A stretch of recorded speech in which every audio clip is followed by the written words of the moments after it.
Hello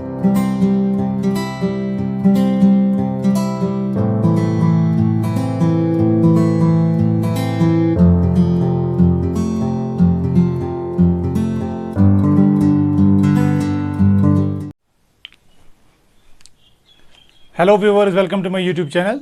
तो आज से हम एक और कोर्स स्टार्ट करने जा रहे हैं, फंक्शंस ऑफ सेवरल वेरिएबल्स। हम पढ़ेंगे मल्टी वेरिएबल कैलकुलस, जो कि आपके BSc 5th semester cluster university Srinagar और कश्मीर यूनिवर्सिटी के सिलेबस में दिया गया है। चलिए डायरेक्टली हम डेफिनेशन पहले पढ़ेंगे। What do you mean by a function of a several variable. Let are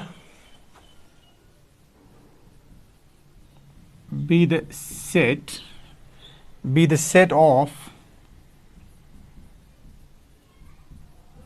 let R be the set of real numbers, let R be the set of real numbers, then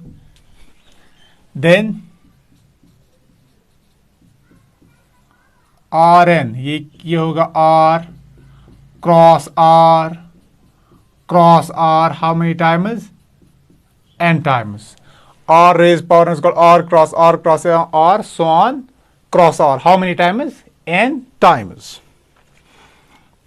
तो इसको हम कैसे define करेंगे? ये इसके बराबर होगा x1, x2, x3, so on xn, such that xi belongs to Ri.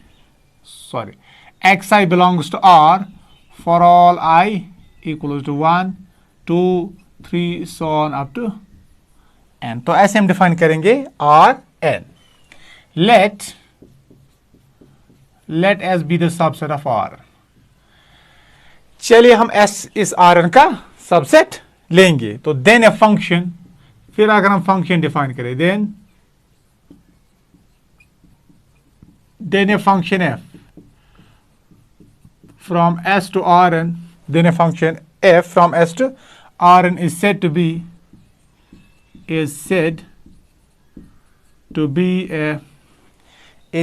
a real valued function, is said to be a real valued function. तो फिर हम इसको बोलेंगे real valued function of n variables. It is said to be a real valued function of n variables. और variables आपके पास यहाँ पर कौन है? x1, x2, so on xn. These are the variables.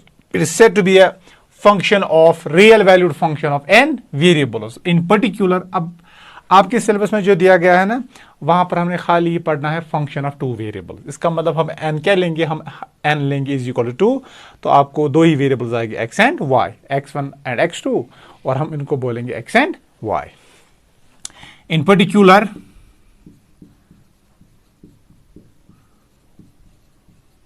n is equal to 2. In particular take n is equal to 2, then जो आपकी ये function होगी f from S to R is said to be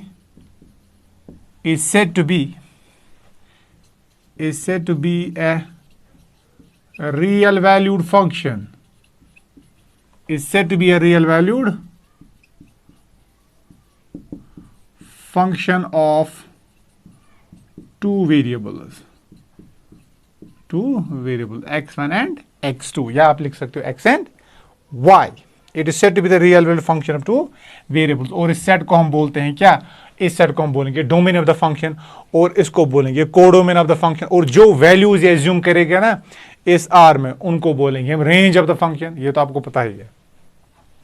The set S is called the domain of F, and जो उसका range होगा, range क्या होता है? रेंज इस कोडोमेन का हमेशा सबसेट होता है, and range is the subset of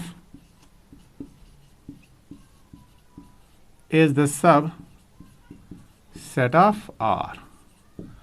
तो यहां पर जो आपके पास फंक्शंस ऑफ सेवरल वेरिएबल में एक से ज्यादा इंडिपेंडेंट वेरिएबल्स होते हैं, और यहाँ पर हम इस कोर्स में आपका जो n लेंगे वो हमेशा 2 के बराबर लेंगे। इसका मतलब हम यहाँ पर फंक्शंस ऑफ 2 वेरिएबल्स की बात करने वाले हैं, ठीक है।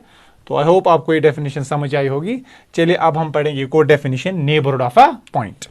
आपने पढ़ा है आपके रियल एनालिसिस में नेबरहुड ऑफ अ पॉइंट क्या होता है, लेकिन वहां पर हम खाली अगर आप देखो रियल लाइन पे हम बात कर रहे थे, एक्स और एक्स के इर्द गिर्द इंटरवल लेते थे, फिर हम उसको बोलते थे नेबरहुड। लेकिन यहाँ पर हम 2 वेरिएबल में बात करेंगे। इसका मतलब यहाँ पर एक्स आएगा, वाई आएगा। इसका मतलब हम यहाँ पर प्लेन के बारे में बात करेंगे।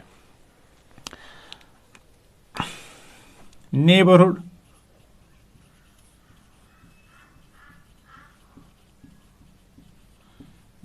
ऑफ अ पॉइंट, और यहां पर जो आपको पॉइंट होगा ना वो प्लेन में होगा। किस टाइप का, और प्लेन में आपको पता है पॉइंट किस टाइप का होता है, ए कमा बी टाइप। और रियल एनालिसिस में आपने पढ़ा है नेबरहुड। हम यहां पर ऐसे पॉइंट लेते थे, फिर हम इंटरवल ऐसा लेते थे। अगर ये पॉइंट ए था, फिर हम लेते थे ए प्लस एप्सिलॉन, ए माइनस एप्सिलॉन। तो ये ए माइनस एप्सिलॉन, ए प्लस एप्सिलॉन, फिर इस ए का नेबरहुड कहलाता था। और यहां पर जो रियल लाइन में हम नेबरहुड लेते हैं वो एज ए इंटरवल लेते हैं। और यहां पर जो अब यहां पर तो हमारे पास लाइन नहीं है, हमारे यहां पर हमारे पास क्या है, यहां पर हमारे पास प्लेन है। तो यहां पर जो नेबरहुड होगा ना, तो यहां पर हम नेबरहुड लेंगे around a point A comma B, और वो हम सर्कल शेप में लेंगे। और इसीलिए कभी कभार इस नेबरहुड ऑफ अ पॉइंट को यहां पर सर्कुलर नेबरहुड भी बोलते हैं। इन जनरल जो हम नेबरहुड लेंगे ना, वो हम हमेशा सर्कुलर नेबरहुड ही लेंगे। लेट, अब डेफिनेशन जैसे वहां डिफाइन किया है एग्जैक्टली यहां पर भी वैसे ही डिफाइन करेंगे। लेट ए कम बी, वहां पर हम खाली एक पॉइंट लेते थे पी, लेकिन यहां पर जो पॉइंट होगा वो इस टाइप का होगा प्लेन में, ए कम बी, उसका एक्स कोऑर्डिनेट होगा और वाई कोऑर्डिनेट भी होगा। बिलोंग्स टू आर स्क्वायर, और आर स्क्वायर में इसीलिए ले रहा हूं बिकॉज हम यहां पर फंक्शंस ऑफ 2 इंडिपेंडेंट वेरिएबल्स के बारे में बात करने वाले हैं। तो let A comma B belongs to R, B a point, be a point, then the set, देखो इसको हम कैसे डिनोट करें, then the set NAB, then the set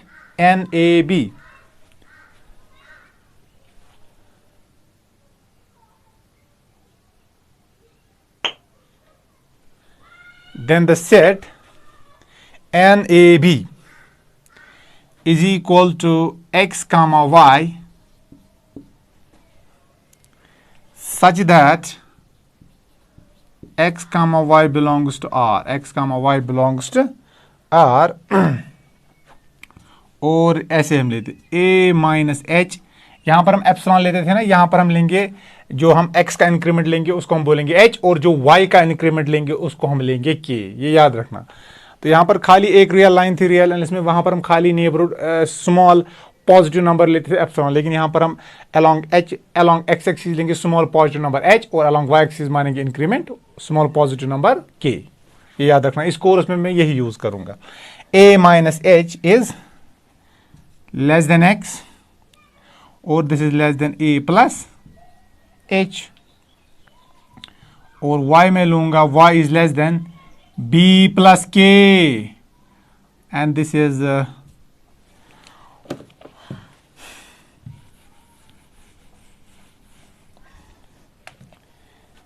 b minus k is less than b, that is less than b plus k। इसी को हम बोलते हैं नेबरहुड। क्या बोलते हैं?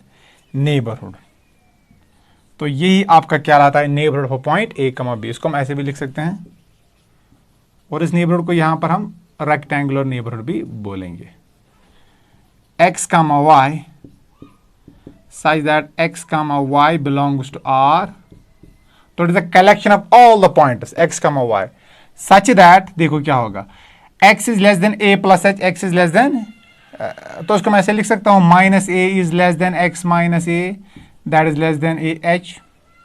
a को मैंने यहां पर शिफ्ट किया।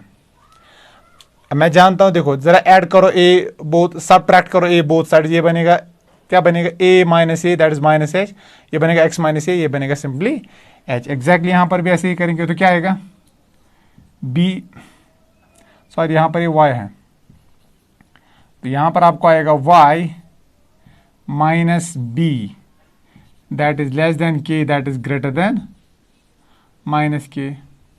तो इसको हम ऐसे भी लिख सकते हैं, और that is N A B, इसको मैं लिख सकता हूँ x comma y such that x comma y belongs to R, और जो x माइनस ए होगा mod that is less than h, and जो आपके पास ये y माइनस बी होगा mod this is less than k। तो ये आपका नेबरहुड है इस पॉइंट का। किस पॉइंट का? NAB का। देखो हम इसको कैसे लेंगे। आप मान लीजिए आपके पास कोई प्लेन में ऐसा एक पॉइंट है, आप मान लीजिए ये है आपके पास A कामा B। चलिए मैं कर्जन एक्सिस भी बनाता हूं, this is x, this is y। अब देखो मैं इसका थोड़ा स्मॉल इंक्रीमेंट लूंगा। चलिए ये पॉइंट क्या है आपके पास, ये यहाँ पर है A। चलिए ये मान लूंगा मैं, चलिए मैं इसको फॉर पर्पज ऑफ विजुअलाइजेशन बड़ा ले रहा हूँ, otherwise it is very close to A plus H very close to, और यहाँ से लूंगा A माइनस एच। ज़रा बनाओ लाइन जैसे, ये आएगा आपकी लाइन A प्लस एच, ठीक है। इसी तरह ये है आपका B, क्या है, दिस इज B। चलिए मैं ये लूंगा यहाँ से, this is B plus K। चलिए मैं ये लूँगा B माइनस K। अब ज़रा ये लाइन ऐसे ज्वाइन करो, ये लाइन ऐसे ज्वाइन करो, तो अगर आप देखोगे ना आपको नेबरहुड कौन आपको बन रहा है, तो विच इज़ ये आपका नेबरहुड कहलाएगा ये। तो this is your neighbourhood of the point A comma B। अब मैं विजुअलाइजेशन पर्पज ले रहा हूँ, K को बड़ा ले रहा हूँ और H को भी बड़ा, otherwise this H is very small positive number. तो इसका मतलब A is very close to A plus H and A is very close to A minus H। Similarly B is very close to B minus K, B is very close to B plus K। इसका मतलब आपको A comma B के इर्द गिर्द points की collection लेनी, उसी को हम बोलते हैं नेबरहुड। अब जब हम इस एरिया को बहुत छोटा करेंगे ना, इसको हम ट्रीट कर सकते हैं एज ए सर्कल पे। अब एज्यूम कीजिए आपके पास रेक्टेंगल है, उसका एरिया आप बहुत स्मॉल बनाते जाओ। जब आप स्मॉल बनाते जाओगे ना, तो ये सच दैट वो एरिया टेंड होगा टुवर्ड 0, तो फिर हम उसको सर्कल भी मान सकते हैं, ठीक है। तो फिर हम उसको सर्कुलर नेबरहुड भी बोल सकते हैं ऑल्सो। तो then the set like this NAB is equal x comma y such x comma y belongs to R, mod of x minus a is less than h and mod of y minus b is less than k is called a rectangular neighborhood। इसको हम क्या बोलेंगे, is called a rectangular, इसको हम बोलेंगे is called a rectangular, इसको हम बोलते हैं is called the rectangular neighborhood of the point of the, इसको हम बोलेंगे rectangular neighborhood of the point A comma B। अगर हम इस पॉइंट को यहां से बाहर निकालेंगे और इसके अलावा अगर ये पॉइंट हम कंसिडर नहीं करेंगे नेबरहुड में, फिर इसको बोलते हैं डिलीटेड नेबरहुड। Is understood? ये डेफिनेशन एग्जैक्टली अपनी जो रियल में पढ़ी है कि अगर पॉइंट को बाहर निकालते हैं तो फिर वो जो सेट ऑफ कलेक्शन रह जाता है, कलेक्शन ऑफ पॉइंट रह जाता है, उसको हम बोलते हैं डिलीटेड नेबरहुड। तो ये आपका रेक्टेंगुलर नेबरहुड होता है। तो अगर आप देखोगे ना आपके पास कोई पॉइंट ऐसा है A कामा B, तो यहां पर मैं एक छोटा सा सर्कल भी इसके आसपास बना सकता हूं, ये भी एक नेबरहुड होगा, और इस नेबरहुड को हम बोलते हैं सर्कुलर नेबरहुड। हम जनरली जब हम नेबरहुड लेंगे ना, हम वो सर्कुलर लेंगे, बिकॉज ये जो H and it is very close to, इसका मतलब ये इसका एरिया बहुत स्मॉल है। तो बहुत स्मॉल होने का मतलब हम इसको ट्रीट कर सकते हैं एज ए सर्कल, और इस नेबरहुड को फिर बोलेंगे circular neighbourhood.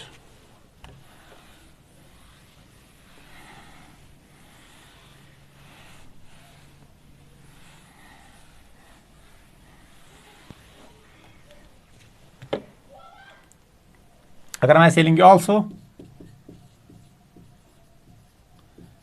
NAB is equal to x comma y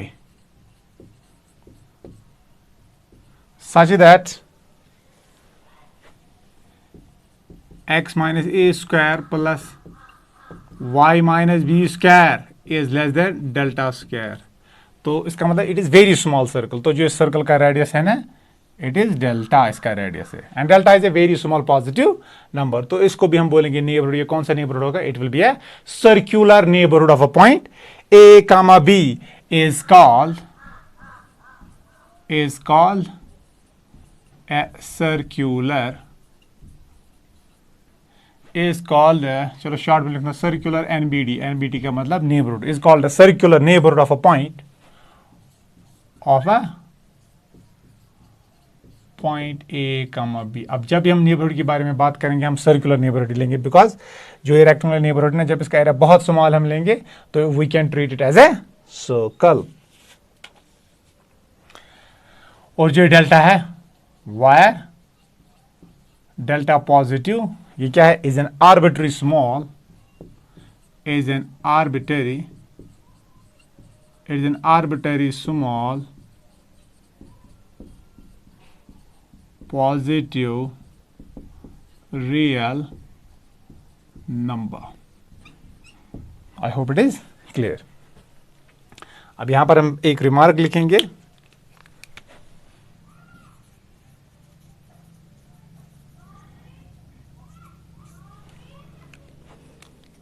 every rectangular neighborhood,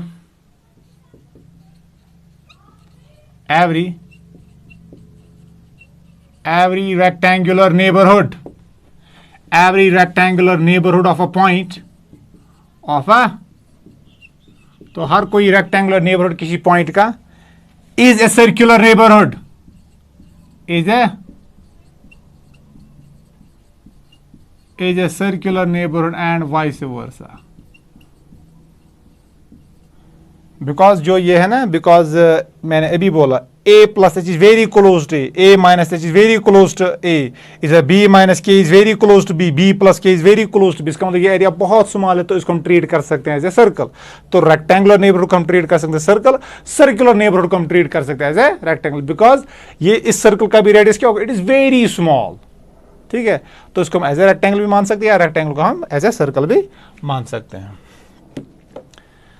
I hope आपको ये समझ आया होगा। इसके बाद एक और डेफिनेशन आपने रियल एनालिसिस में पढ़ा है, what is a limit point. अगर आपको याद होगा कि लिमिट पॉइंट क्या होता है, वहां पर हम बोलते हैं कोई भी पॉइंट किसी सेट का हम लिमिट पॉइंट तब होता है जब हम बोलते हैं every neighbourhood of that point contains infinitely many points of the set.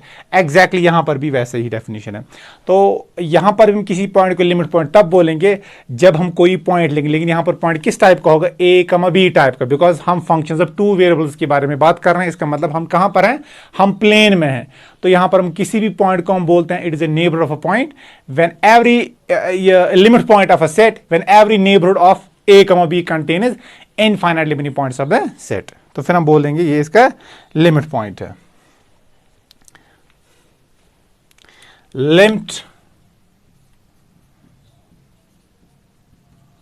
Limit point देखो किसको बोलेंगे, a point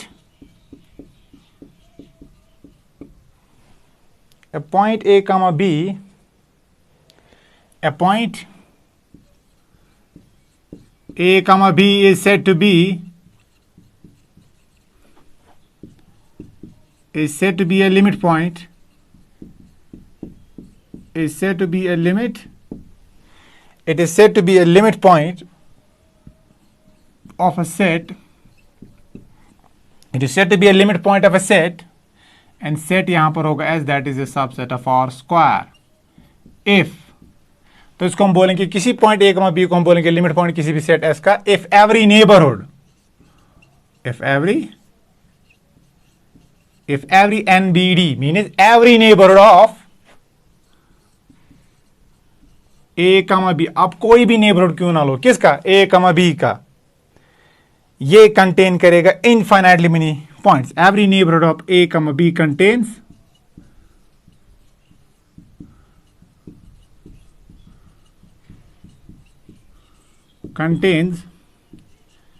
infinitely many terms, yeah, you can say that contains infinitely many elements, contains infinitely many elements, या आप बोल सकते हो infinitely many points of the set S। इसका मतलब अगर आप कोई भी नेबरहुड बनाओगे ना ए कमा बी का, वो इस सेट एस का इनफाइनाइटली मेनी पॉइंट्स ऑब्टेन करना चाहिए, फिर हम कंटेन करना चाहिए, फिर हम बोलेंगे A comma B it is the limit point of the set S. इसका मतलब it is very close to the set S. Limit point को हम कंडेंसेशन भी पॉइंट भी बोलते हैं। The limit point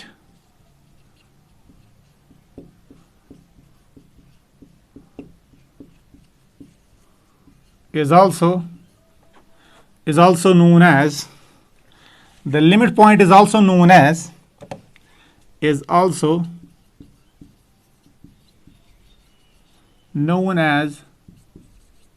the condensation point। इसको हम कंडेंसेशन पॉइंट भी बोलते हैं। I hope it is clear. अब चलिए एक और डेफिनेशन हम पढ़ेंगे जहां से आपका एक्चुअली सिलेबस स्टार्ट हो रहा है। दैट इज, अगर आप सिलेबस देखोगे, limit of function of two variable, जहां से आपका सिलेबस स्टार्ट हो रहा है। It is unit number 3 in your syllabus, that is the functions of several variables. तो चलिए अब हम पढ़ेंगे अपनी मेन डेफिनेशन जहां से हमारा सिलेबस स्टार्ट होगा। Limit of a function, limit of a function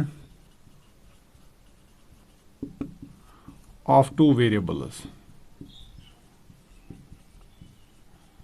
अगर आपको सिंगल वेरिएबल की डेफिनेशन याद होगी तो एग्जैक्टली उसी को हम एक्सटेंड करते हैं to the function of two variables. हम, अगर आपको याद होगा कि हम ऐसे डिफाइन कर रहे थे, F of X minus L, इसको हम बोलते हैं लेस देन एप्सिलॉन। कब? Whenever mod of X minus A is less than delta. तो फिर हम बोलते थे कि this F X approach to L as X approach to A. तो यहां पर हम नेबरहुड ऐसे लेते हैं, X minus A is less than delta. क्यों? क्योंकि यहां पर नेबरहुड इसीलिए ऐसे लेते थे क्योंकि हम रियल लाइन पर है, लेकिन यहां पर हम प्लेन में है। तो देखो कैसे डिफाइन करेंगे यहां पर।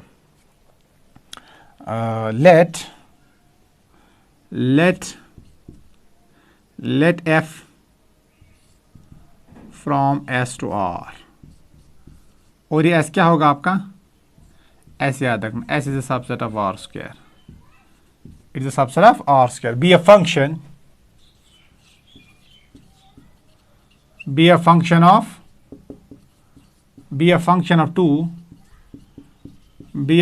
Of two variables. तो अब मान लीजिए कि आपके पास फंक्शन है, क्या है ये? फंक्शन है दो वेरिएबल्स की, से x and y, be a function of two variables x and Y,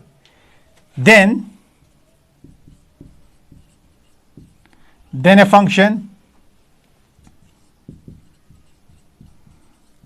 function f, चलिए f of x comma y, it is a function of two independent variables, then a function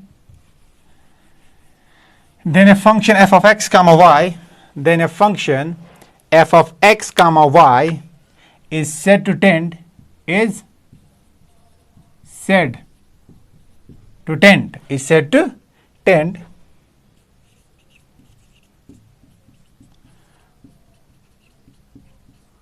to a limit L। इसको हम बोलेंगे it tends to a limit L as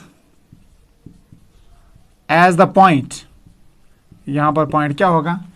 A comma B। आपको पता है limit की जब बात होती है, हम लिमिट हमेशा किसी पॉइंट पर निकालते थे। रियल लाइन में आपको point simply x equal A था, लेकिन यहां पर आपको पॉइंट होगा A कामा B। तो एज द पॉइंट, वहां पर हम x करवाते थे tend towards A। As the point x comma y tends to a comma b, तो हम बोलेंगे इस फंक्शन का जो लिमिट है वो L है। कब?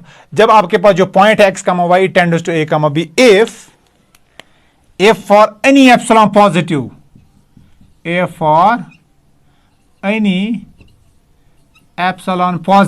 for any epsilon positive there exists delta positive, such that जो आपके पास ये f of x comma y है minus L mod, it is less than delta whenever x minus a, हम क्या लेंगे? लेस देन डेल्टा, और y माइनस बी भी लेस देन डेल्टा। तो अगर आपके पास f कोई फंक्शन है दो इंडिपेंडेंट वेरिएबल्स का, तो फिर हम बोलेंगे कि इस फंक्शन का लिमिट L है। क्या बोलेंगे? इसका लिमिट L है जब हमारे पास जो x कमा y टेंड होगा टुवर्ड्स a कमा b। कब? अगर आप कोई भी एप्सिलॉन पॉजिटिव लो, size f of x comma y और एल की डिफरेंस लेस देन एप्सिलॉन आई, ये तब लेस देन एप्सिलॉन आएगी जब एक्स माइनस ए की डिफरेंस लेस देन डेल्टा लोगे एंड वाई माइनस बी की डिफरेंस लेस देन डेल्टा लोगे। इसका मतलब corresponding to the small distance here you have a small distance here. इसका मतलब जब एक्स होगा ना अप्रोच टुवर्ड्स ए और वाई होगा अप्रोच टुवर्ड्स बी, जो f of x comma y है ये होगा अप्रोच टुवर्ड्स एल। तो फिर हम बोलते हैं इस फंक्शन का लिमिट ये है। और सिंबॉलिकली देखो इसको हम कैसे डिनोट करते हैं, सिंबॉलिकली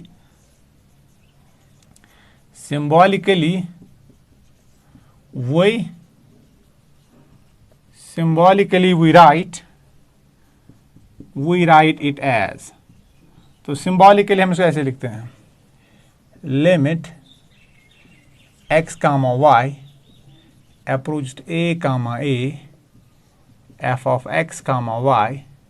तो सिंबॉलिकली हम ये लिखते हैं कि, तो सिंबॉलिकली हम इसको ऐसे डिनोट करते हैं, तो ऐसे हम इसको डिनोट करते हैं।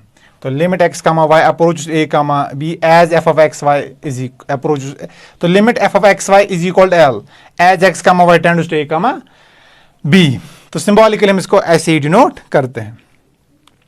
अब देखो आपने जब आपके 11th क्लास में आपने डेफिनेशन ऑफ लिमिट पढ़ा होगा, आपको वहां पर बोला जाता है कि लिमिट कब एग्जिस्ट करेगा किसी पॉइंट पर। अगर आपको याद होगा आप निकालते हो लेफ्ट हैंड लिमिट, ठीक है। चलिए आपके पास कोई फंक्शन है, आपको बोला जाता है चले लेफ्ट हैंड लिमिट निकालो, फिर निकालो राइट हैंड लिमिट।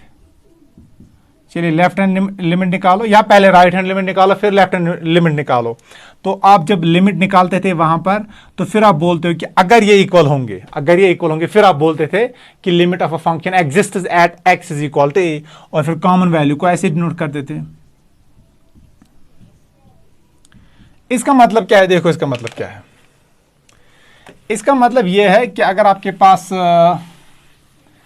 आप एक्स को किसी भी डायरेक्शन से अप्रोच हो रहे, चाहे पॉजिटिव डायरेक्शन, चाहे पॉजिटिव राइट साइड से अप्रोच हो या लेफ्ट साइड से अप्रोच हो, अगर आपके पास, आप मान लीजिए आपके पास फंक्शन ऑफ सिंगल वेरिएबल है, ऐसे ये है फंक्शन ऑफ सिंगल वेरिएबल। आप मान लीजिए आपके पास यहां पर आप लिमिट निकालना चाहते हो, तो ये आपके पास पॉइंट ए है, ये आपके पास पॉइंट ए है।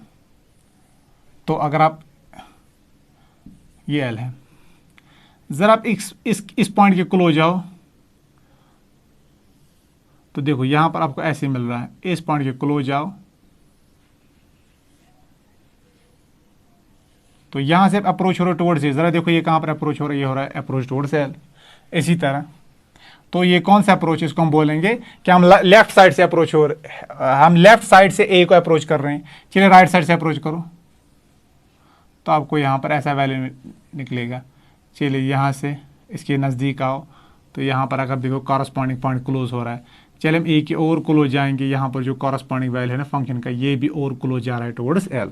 इसका मतलब है कि हम फिर बोलते हैं कि लिमिट एग्जिस्ट करता है कब, अगर आप एक्स को, ए को राइट साइड से अप्रोच हो या लेफ्ट साइड से अप्रोच हो, वैल्यू आपको एक ही आना चाहिए। तो अगर आप वैल्यू आपको एक ही आएगा, इसका मतलब आप बोलते हैं left hand limit is equal to right hand limit, तो then you can say that the function has a limit at X is equal to. इसका मतलब चाहे आप लेफ्ट साइड से आओ या राइट साइड से आओ, तो एक ही वैल्यू होना चाहिए। जब एक ही वैल्यू होगा तो फिर आप बोलोगे कि लिमिट एग्जिस्ट कर रहा है। तो आप शॉर्ट में इसको ऐसे भी बोल सकते हो कि जब आप एक्स को अप्रोच करोगे, it should be independent of the direction, ये डायरेक्शन पे डिपेंड नहीं करना चाहिए। आप राइट साइड से अप्रोच करो या लेफ्ट साइड से अप्रोच करो, तो वैल्यू सेम निकलना चाहिए। इसका मतलब क्या है, इसका मतलब है कि it should be independent of the direction. अब रियल लाइन में आपके पास दो ही डायरेक्शन है, राइट साइड या लेफ्ट साइड, बिकॉज लाइन पे आपके पास दो ही डायरेक्शंस हैं। अगर आपके पास ये लाइन है, ये पॉइंट है ए, तो ये इसका राइट साइड है, ये इसका लेफ्ट साइड है। तो रियल लाइन पे आपके पास दो ही डायरेक्शंस हैं, left side and right side. जब आप इस पॉइंट ए को अप्रोच होगे तो दो ही तरीके से अप्रोच हो सकते हैं, या तो राइट साइड से अप्रोच होगी या तो लेफ्ट साइड से अप्रोच होगी। लेकिन आप बोलोगे लिमिट तब एग्जिस्ट करेगा जब आप राइट साइड से अप्रोच करो या लेफ्ट साइड से अप्रोच करो, वैल्यू आपको सेम निकलना चाहिए। तो आप बोलोगे कि it should be independent of the direction. तो जिस डायरेक्शन से हम अप्रोच करेंगे तो वैल्यू फंक्शन का सेम वैल्यू की तरफ टेंड होना चाहिए, चाहे हम दाहिनी राइट साइड से आए या लेफ्ट साइड से आए। तो आप बोल सकते हो it should be independent of the direction. तो जो एफ ऑफ एक्स है, आप बोलोगे एफ ऑफ एक्स एल ये एल की तरफ टेंड होना चाहिए इर्रेस्पेक्टिव ऑफ द डायरेक्शन, चाहे आप पॉजिटिव साइड से आओ या नेगेटिव साइड से आओ, तो फिर हम बोलते थे कि लिमिट एग्जिस्ट करेगा। अगर ये डायरेक्शन पे डिपेंड करता, अगर आपके पास left hand limit right hand limit बराबर ना होता, तो फिर आप क्या बोलते, फिर आप बोलते लिमिट एग्जिस्ट नहीं कर रहा है। इसका मतलब क्या है कि f of x tends to l but it depends on the direction. Depends on direction means अगर आप राइट साइड से अप्रोच होगे तो एक वैल्यू निकल रहा है, अगर आप लेफ्ट साइड से अप्रोच हो रहे हो तो दूसरा वैल्यू निकल रहा है। तो इसका मतलब आप बोलोगे कि जो यहां पर मेरा अप्रोच है ये डायरेक्शन पे डिपेंड कर रहा है, चाहे मैं पॉजिटिव डायरेक्शन से आऊं या नेगेटिव डायरेक्शन से आऊं, या मैं ए के राइट साइड से अप्रोच करूं या ए के लेफ्ट साइड से अप्रोच करूं, यहां पर वैल्यू मुझे डिफरेंट मिल रहा है। इसका मतलब जो limit x approach a negative f x left hand limit is not equal to right hand limit. इसका मतलब जो यहां पर लिमिट है ये किस पे डिपेंड कर रहा है, ये डायरेक्शन पे डिपेंड कर रहा है। इसका मतलब डिफरेंट डायरेक्शन में आपको डिफरेंट वैल्यूज मिल रहे हैं। लेकिन यहां पर कितनी डायरेक्शंस हैं, यहां पर आपके पास दो ही डायरेक्शंस हैं, बिकॉज रियल लाइन में आप राइट साइड से जा सकते हो, ए के राइट साइड से आ सकते हो, ए के लेफ्ट साइड से आ सकते हो। जब डायरेक्शन पे डिपेंड नहीं करेगा आप बोलोगे लिमिट एग्जिस्ट करेगा, लेकिन जब डायरेक्शन पे डिपेंड करेगा आप बोलोगे लिमिट एग्जिस्ट नहीं करेगा। एग्जैक्टली यही कॉन्सेप्ट हम limit of a function two variables में भी इन्वोक करवाते हैं। देखो कैसे, आपके पास यहां पर पॉइंट अगर होगा वो रियल लाइन पर नहीं है, वो कहां पर है, वो है आपके प्लेन में। कहां पर है, तो आपका जो पॉइंट है ना वो है आपके प्लेन में। जैसे ये आप मान लीजिए आपका ए कमा बी है, इसको मुझे अप्रोच होना है एक्स कमा वाई से। आप मान लीजिए एक्स कमा वाई यहां से है, अब मुझे ए को अब मुझे एक्स कमा वाई से कहां जाना, ए कमा बी। मैं कितनी डायरेक्शंस में जा सकता हूं, इनफाइनाइटली मेनी डायरेक्शंस। या तो मैं सीधे ऐसे भी जा सकता हूं, एक डायरेक्शन ये है, या दूसरी डायरेक्शन कोई बोलेगा नहीं मैं ऐसे ही जा सकता हूं, कोई बोलेगा नहीं मैं ऐसे ही जा सकता हूं, कोई दूसरी करो चूज करूंगा, कोई बोलेगा नहीं मैं ऐसे पहले जाऊंगा बाद में ऐसे जाऊंगा को। तो अगर आप देखोगे जब मैं प्लेन में अप्रोच करवाऊंगा ना x comma Y to a comma B, तो मेरे पास बहुत सारे डायरेक्शंस हैं। दैट्स व्हाई यहां पर हम लेफ्ट हैंड लिमिट और राइट हैंड लिमिट की बात नहीं करते हैं function of two independent variables में। और फंक्शन ऑफ सिंगल वेरिएबल में हम क्यों function left hand right hand limit की बात करते हैं, बिकॉज वहां पर दो ही डायरेक्शन है, लेफ्ट हैंड और राइट हैंड। तो फिर हम बोलते थे अगर लेफ्ट हैंड लिमिट और राइट हैंड लिमिट सेम आता है तो फिर हम बोलते हैं कि लिमिट एग्जिस्ट करेगा, तो इसका मतलब it should be independent of the direction. लेकिन यहां पर एक्स कमा वाई आपको अप्रोच होना towards a comma b, in how many directions you can approach. आपके पास इनफाइनाइटली मेनी पाथ्स हैं जिनके जरिए से आप एक्स कमा वाई को टेंड करवा सकते हो टुवर्ड्स ए कमा बी। ठीक है, तो फिर हम कब बोलेंगे कि लिमिट एग्जिस्ट करेगा, तो फिर हम बोलेंगे लिमिट तब एग्जिस्ट करेगा जब जो ये f of x comma y है, f of x comma y है आपका f of x comma y, it should tend to l, it should tend to l irrespective of the direction, irrespective of the direction. इसका मतलब अगर आपके पास x comma y ये point है और ये ए कमा बी ये है, तो आप बोलोगे एफ ऑफ एक्स वाई ये limit x comma y approaches to a comma B it is equal to l. कब, अगर आप इसको ऐसे अप्रोच हो, या कोई बोलेगा मैं ऐसे अप्रोच करूं, कोई बोलेगा नहीं मैं ऐसे अप्रोच करूं, तो किसी भी डायरेक्शन में एक्स कमा वाई को टेंड करवाओगे towards a comma B, value हमेशा आपको सेम निकलना चाहिए। इसका मतलब लिमिट जब एक्स कमा वाई अप्रोच होगा towards a comma b, f x tends towards l and it is independent of the direction. ये डायरेक्शन पे डिपेंड नहीं करेगा। अगर ये डायरेक्शन पे डिपेंड करेगा, जैसे यहां पर अगर लेफ्ट हैंड साइड से आप आओ या राइट साइड से आप आओ in a function of single variable, आप क्या बोलते हैं कि लिमिट एग्जिस्ट नहीं कर रहा। एग्जैक्टली अगर यहां पर भी ये डायरेक्शन पे डिपेंड करेगा ना, हम बोलेंगे लिमिट एग्जिस्ट नहीं करेगा। अगर आपको डिफरेंट डायरेक्शंस के लिए डिफरेंट वैल्यूज निकल रहे हैं, इसका मतलब हम बोलेंगे वहां पर limit does not exist. I hope आपको ये डेफिनेशन समझ आ गई। चलो इस पर हम कुछ क्वेश्चन करेंगे, उससे हम आपको ज्यादा समझ आएगा। और इस लिमिट को कभी कभार हम बोलते हैं साइमल्टेनियस लिमिट भी। ठीक है, जब भी मैं बोलूंगा limit of a function of two variable, इसको हम दूसरा नाम भी बोलते हैं, इसको कभी कभार बोलते हैं साइमल्टेनियस लिमिट, या इसको हम बोलते हैं डबल लिमिट भी। ठीक है, यहां पर ये लिख लेना, it is also known as, it's also known as, it is also known as double limit. क्या बोलते हैं, डबल लिमिट या overall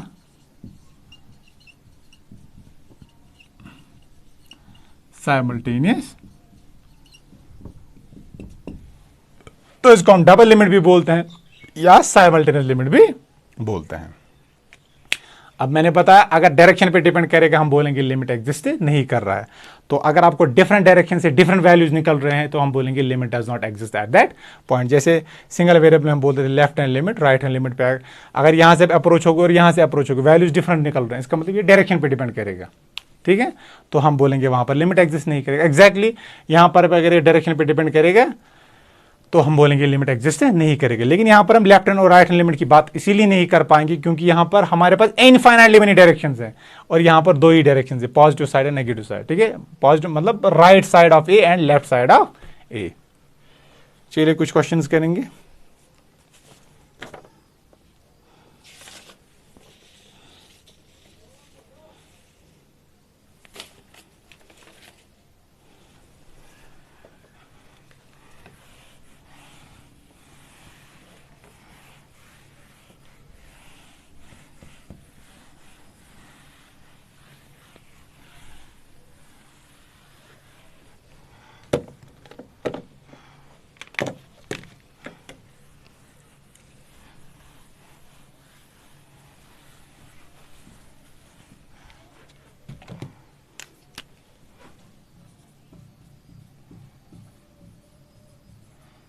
show that the limit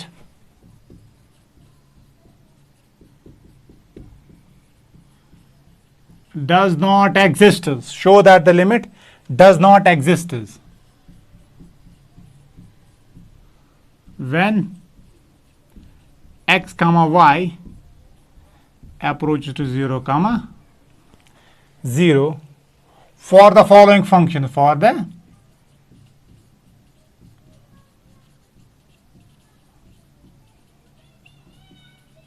the following function। चलिए फंक्शन पहले आप ये लोगे। चलिए f of x Y is equal, इसको हम ऐसे डिफाइन करेंगे, this is 2xy divided by x square plus y square 0। जब x कामा y 0 के बराबर ना हो, और ये 0 होगा जब आपके पास x कामा y 0 के बराबर हो। चलिए हम फंक्शन को ऐसे डिफाइन करेंगे। तो हमें प्रूव क्या करना है? हमें प्रूव करना है कि इस फंक्शन का लिमिट एग्जिस्ट नहीं कर रहा है। तो let us have a look solution. देखो, अब देखो मुझे प्रूव करना है कि इसका लिमिट एग्जिस्ट नहीं करेगा। इसका मतलब जब मैं x कामा y को टेंड करूंगा ना टुवर्ड 0 कामा 0, ये डायरेक्शन पे डिपेंड करना चाहिए। ठीक है, तो अगर मैं कोई पर्टिकुलर डायरेक्शन लूंगा ना तो हम यहां पर एक पाथ चूज करेंगे y is equal to mx, और बाद में दिखाऊंगा कि ये डायरेक्शन पे डिपेंड करेगा। अगर ये डायरेक्शन पे डिपेंड करेगा ना, इसका मतलब डिफरेंट डायरेक्शन से आप इसको अप्रोच हो रहे हो तो ये डिफरेंट वैल्यूज दे रहा है। चलिए if we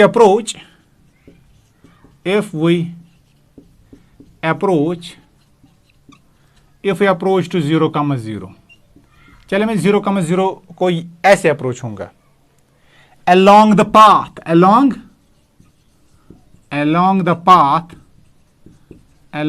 path y is equal to mx,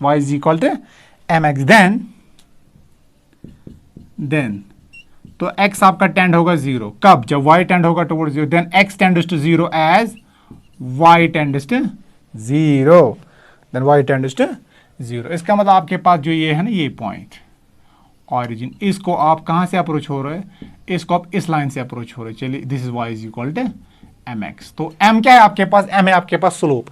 तो ये एक डायरेक्शन है। जब आप m चेंज करोगे ना, चलिए आप n लीजिए, m का वैल्यू चेंज की तो स्लोप ये ऐसे लाइन होगी फिर, because m stands for slope. तो m का वैल्यू आप चेंज करोगे तो it will accommodate for all the direction. देखो m अगर चेंज करेंगे ना, ये लाइन चेंज होगी। ठीक है, तो ये इन जनरल m है, तो m का वैल्यू अगर हम 0 लेंगे तो ये y इज इक्वल टू 0 बन जाएगा, तो फिर ऐसे लाइन होगी। तो अगर हम m का लेंगे वैल्यू 1 तो फिर ऐसे होगा। अगर m का वैल्यू हम लेंगे चलिए 2 तो फिर ये समवट ऐसे फंक्शन होगी। ठीक है, तो ये लाइन फिर ऐसी होगी। इसका मतलब ये m क्या है? जब हम m चेंज करेंगे, इसका मतलब m चेंज करने का मतलब हम स्लोप चेंज कर रहे हैं, तो स्लोप चेंज करने का मतलब हम डायरेक्शन चेंज कर रहे हैं। ठीक है, तो it will accommodate for all directions. लेकिन कौन सी डायरेक्शन है? स्ट्रेट करोगी direction, y is equal to mx। चलिए हम इस पाथ से अप्रोच होंगे। चलिए हम क्या देखेंगे? तो इसका मतलब हम पहले y को करवाएंगे 10 टुवर्ड 0। किस पाथ से? यहां से, समझा?